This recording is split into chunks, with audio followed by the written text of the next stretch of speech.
Of the $8 billion that Uber has raised so far, zero has been allocated to unaccredited investors. Think about that, zero. And this really needs to change. And it is up to CrowdFinance to fix it. It's up to CrowdFinance to democratize the flow of capital and give more businesses and individuals a fighting chance. And we need organizations like the CfPA to ensure the success of CrowdFinance. We have to modernize our regulatory structure. So working through the equity crowdfunding piece of legislation, we moved through the House of Representatives. We took a very complex idea and worked with stakeholders around the country as well as policymakers on my committee. And I worked with people that don't vote with me on a regular basis. In fact, we see eye to eye on very few things, but we came to terms on an agreed set of both allowing for innovation, but also consumer protections. Our goal is to try to put different avenues for capital formation. Not every exemption, crowdfunding, Reg A, intrastate crowdfunding, not one single venue of capital formation would be ideal for every single company. So the goal of the rules out there is to give the companies that need the capital the opportunity to choose what's right for them.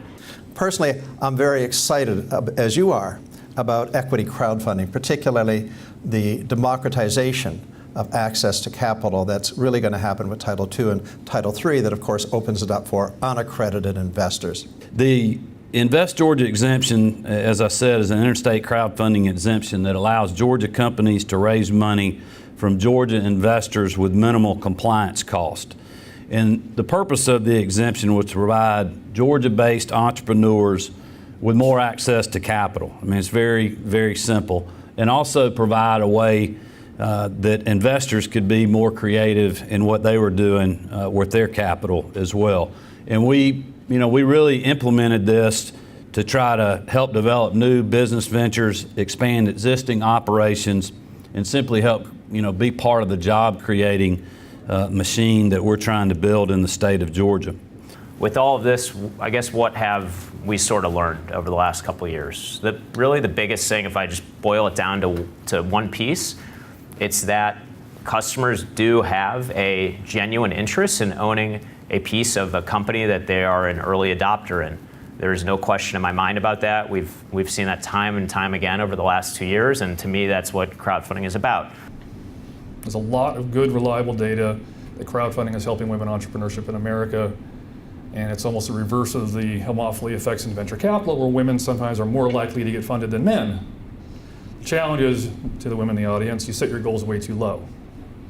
You ask for a lot less money than men, but you're actually statistically, you're more likely to get your money.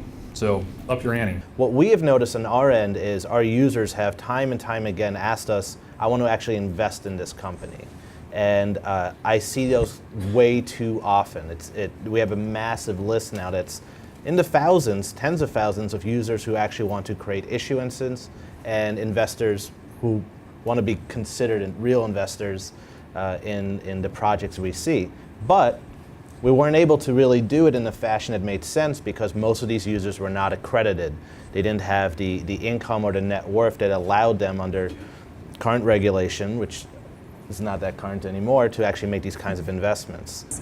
But the reality is that Jobs Act was really created for the communities. And if we look at communities, those are our local pizzerias, our hair salons, our local gyms, places that we want to see thrive because we live there. And so we're not always just looking for that bottom line return. We're looking for something else. So I think talking about the younger people, this is just a real wonderful thing for them to have a future. You know, Disney's got 1 million shareholders, so crowdfunding is not really anything new. It goes back to 1606 for that matter. Let's get a lot of people to invest in something. What's happened is you're able to fractionalize the investments. What the internet has done is it enables you to fractionalize it into tiny investments, even maybe as Blaine and I are working a way to try to sell single shares to fans, a NASCAR team or a movie that we could sell single shares to. On the Reg A front, about a week and a half ago, thanks in no small part to Doug Ellenoff and his team, we got the very first 5110 out of FINRA and went live with the industry's first Reg A offering for Elio Motors, which has been quiet until the last couple of days. But happy to say, I'm not at liberty to give any specific numbers, but they have already attracted in the first week many thousands of investors. They have more than met the minimum for the offering. So the good news is that the industry's first live Reg A offering is a success and will continue to be so. So out goes the script. Okay, Sarah, what have we gotten wrong this time? All right, so I don't know what religion Edgar is, but Edgar, as you probably know, is the filing system of the SEC. Edgar will be asleep on May 14th and 15th. And only when he wakes up at 9:30 on May 16th will we be able to file stuff for Title III. Right, and so that's the word to the wise. This is a great new pathway for entrepreneurs to raise money, but this is the sale of securities that has a long history. There are ways of doing it in proper process, and you need to work with investment professionals and lawyers, Brian Korn, who's gracious enough to give us this office, Anthony Zioli, who's also from Chicago, who's on the board of CfPA. These are people who have a role in the capital raising business, and you need to work and consult with them if you want to avail yourselves of any of these new ways of raising money. Be comfortable knowing what you don't know. Surround yourself with people who are smarter than you. We look for resiliency, coachability, simple human characteristics that most mentors and advisors probably like to see in their own clients. So it's not rocket science from that end, but how to run a company. Learning by failure and viewing failure as a learning opportunity, not as a negative. I've never got Facebook, and so I wouldn't have invested in it. And of course, I would have been absolutely wrong. So let the crowd decide whether it's a good idea or not. Your shares, instead of when we were a private company, we'd have a successful year and an investor would come and say, great job, Cromwell, good management team. When are you selling? Because they were locked in. Those same investors, when they became transferable, it's become perpetual capital. And that's really important so you gain these things of being public, of the visibility, the valuation, and access to more capital. It's not just about raising capital once and taking that public. It's about continuously having access to wider and wider circles of capital and investors. And so at the end of the day, when you're in conversations with a broker-dealer or you're in conversations with your CPA, they've never done a Regulation A+ offering before, and they're not certain. And so you have a certain level, or I think a relatively high level of uncertainty that you've got to get comfortable with. It's not build it and they will come. We've learned that painfully. And university students, I like to say, are natural born networkers. They actually, I like to say, they have such strong thumbs. They're on this thing all day long. They go in class and out of class. And I think maybe that's why crowdfunding is such an enthusiastic response from young people. It's an interesting time, and I think that if we just harness their inherent capabilities of having hundreds and hundreds of friends and simply telling them, well, that's social capital. It's all you have to ask now is how do you turn that into real capital? And that's really the process that we're talking about with entrepreneurship. But it is a continuum. So iDisclose is, again, a legal technology company that has an online application that is very similar to TurboTax that allows entrepreneurs and small business owners to complete this adaptive questionnaire. And once they've finished answering a series of questions, it puts the legal language around their disclosures and generates the disclosure document for a crowdfunding offering. So if you're doing Title II, it produces a private placement memoranda and a subscription agreement. If you're doing Title III, we will produce a Form C. And then we also have a product that is just a risk factor package that helps you prepare risk factors that you can attach to your offering documents if you already have them. But the good news is there is data, and the most significant impact is it's helping women. There's a lot of good, reliable data that crowdfunding is helping women entrepreneurship in America, and it's almost the reverse of the homophily effects in venture capital, where women sometimes are more likely to get funded than men. The challenge is, to the women in the audience, you set your goals way too low. You ask for a lot less money than men, but you're actually statistically, you're more likely to get your money. So up your ante. One of the things that was talked about was sort of what is it that goes into making an investor care about this. There's, I think to some degree, sort of an expectation that if we can just get out of the way, if you can get the regulators out of the way, if you can be in a position where some of the burdens of going out to market are reduced, that people will buy, that they're just waiting to buy. And the only thing that's stopping them from knocking on your door and giving you that check is the fact that there's some regulator in between saying, don't do it. Well, that's just not true. On the marketing, I mean, the one thing that all these companies were talking about that they need are investors. And, whether you're a Wall Street investment banker with a big Rolodex or your crowdfunding website, it's about Rolodex, it's about network, and ultimately it comes down to things like list fatigue. So to me, surfacing data and identifying people with attributes that would lead you as an intermediary, a platform, to find those who would have likely interest in a deal is everything. An exercise in equity crowdfunding is an exercise in digital marketing, period. And a lot of the lessons that we've seen learned in the rewards-based space are going to be relearned, maybe painfully so, in the equity space. And that is that the success or failure of your equity crowdfunding campaign is going to be based on how well you plan your marketing and how well you execute it. It's a very, very difficult thing to get some money from someone. And so you have to put something on the internet that's exciting enough for them to give you their money. And it's not just an advertisement, it's not just a little posting that they're going to respond to and send you some money. It requires quite a bit of thought and an expense. So it's really expensive for an entrepreneur to get any money. And I can tell you the capital raising in my space, it's still a bunch of guys on phones doing face-to-face meetings. And the Jobs Act, all of the different titles is going to, where we're waiting for the government to go. In 3 to 5 years, crowdfunding is going to completely change that space. And if you're a guy raising capital and you're doing it on the phone through the mail with an emailing things, your business, 80% of your business is gone in 5 years. That is my belief. So I'm a big believer in terms of what equity crowdfunding can do to inspire not only startups and emerging businesses, but what equity crowdfunding can do to inspire millions and millions of consumers that may not necessarily consider themselves to be investors today, and how it could bring them from the sidelines to get involved in the American dream. We view a private security as just another kind of security in that online brokerage account. So from our perspective, you could buy an extremely small amount of each security with the hope that you buy many, many, many different securities and diversify. Now, the challenge there is that issuers traditionally have said, oh my God, what would I do if I had 1,000 people on my cap table? It'd be impossible to keep track of. Well, this has been figured out long ago. IBM doesn't have a cap table with millions of people on it. IBM is sold through broker-dealers, and in particular supported by clearing brokers that have very, very few lines on their cap table because they're all kept track of by the clearing broker underneath them.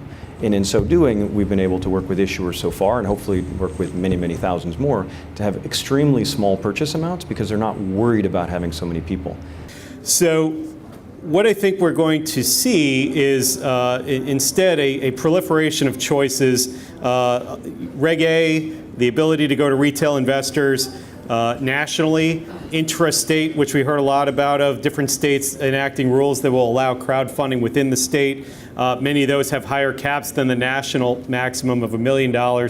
And then Reg D will always be around, and public offerings will always be around, and those are also options. In the space that I work, the subject of lean development is common and growing. And so there's a lot of tools of the trade, such as business model canvases. We have rapid prototyping that is now de rigueur in college campuses, as well as a constant feedback loop with your stakeholders. These aren't just investors, these are supporters, these are people that can be customers, marketers. That's really important. And crowdsourcing intelligence is a key component of the crowdfunding talk. And I think a lot of people leave out the crowdsourcing part, which is really where crowdfunding is based in. It's a subset of crowdsourcing crowdfunding is. I don't think we have enough voices really that are really truly focused on the SEC. And so the conclusion that I came to was that what we really needed was we needed somebody in the SEC, an Office of Small Business Advocate, not as an ombudsman, not to handle complaints, but to really deal with the serious issues. Somebody who would serve as a point person for everyone in this room, or everyone had small business issues, that would really advocate for the small business interests, because I didn't see that at the SEC. For Title IV, where you have more established companies, that can vary quite a bit, but most of them were getting done for under 10,000. Say 6 to 8 is kind of the average. For a fresh shell company, those are more like a couple few grand. Title III, I think you'll see more of that stuff when that comes through, just on the cost perspective. As a legal matter, an entity can register as a venture exchange and have listing standards that reflect whatever the characteristics of the company are. But at the end of the day, the idea is to provide a marketplace where buyers and sellers are matched. And so you have to have liquidity. You have to have people who are going to step up and buy the securities. And I think the landscape here is that we have all of these changes and exemptive provisions. We will have a lot of companies issuing stock privately. And then the question will be, can people sell them? How will they do that? And liquidity is a big issue. Let me just add one other thing. Yeah. I mean, there's a lot of talk and a lot of excitement about Reg A+, particularly Tier 2, because the offerings are blue sky exempt. But if we have a lot of people buy Tier 2 securities, then they go X years down the road and want to sell them, and they can't, that the luster is quickly going to go off Reg A+. Now that you can get a CUSIP attached to this product, which I think is going to be a big gap between the experiences as Title 1, 2, 3, and 4 roll out. The ability to put a CUSIP on something means you can push it through the existing plumbing of the fin services business. That is completely different than asking somebody to underwrite a car loan of a guy in Toledo. There's a lot of Main Street, locally oriented businesses that Title III will be overkill for, not to mention Reg A or anything like that. And if you look at just, for sake of comparison, the small business lending market and the P2P market, the sweet spot, right? These are, loans of less than $100,000, often less than $50,000. This is where the gap is. So I think, I'm excited about Title III, but I think there's a really important place for the interstate laws, and I think it's a really viable and market that we'll see a lot of activity in. So we started with using the Invest Georgia exemption with some variation of the payment dependent note scheme that Linden Club and Prosper had pioneered. Learned from that, and through that learning, we're really able to put together a very complete 1A. And this is all sort of iterative steps from our perspective, right? These are all steps in a much longer term game plan. So we started out with the interstate exemption, learned from that. From a cost perspective, the next best place for us to turn to was Reg A. And a couple of speakers have mentioned it. This isn't about institutional versus crowd. This is about the migration of the traditional equity marketplace online. And that is most certainly what is happening here. For us, we see it as there's a large market of accredited investors in the United States. There are less than 20,000, they estimate, accredited investors on all the platforms in the real estate crowdfunding space. They estimate that there's 9.6 million in the United States alone. So there's a large, vast, untapped market that we are still working towards obtaining for our products. Crowdfunding is going to reach further into the mainstream of finance. It's not going to. Eventually, it's not going to be called crowdfunding. It's just going to be called funding, and people will wonder why we ever did it some other way, and why it took so long for the internet to show up in the private investing space. I think our goals has been as an industry to disintermediate a lot of the fee structures that come with private REIT investing and with kind of managed fund investing. So it's hard to want to bring them in a lot of ways, but to use that network for education and figure out a way to bring in more and more investors so that they can at least participate in what I believe to be a necessary part of their portfolio, I think is something that we have to at least try. It's really, truly my honor, pleasure and privilege not only to be standing next to Doug as a colleague, but to present him with this award. I'm going to read it to you. It's 2015 Proud Defender Award presented to Doug Elenoff in recognition of your advocacy on behalf of America's small and emerging businesses and their retail investors. The CfPA appreciates your contributions to the crowdfinance industry. Thank you, Doug.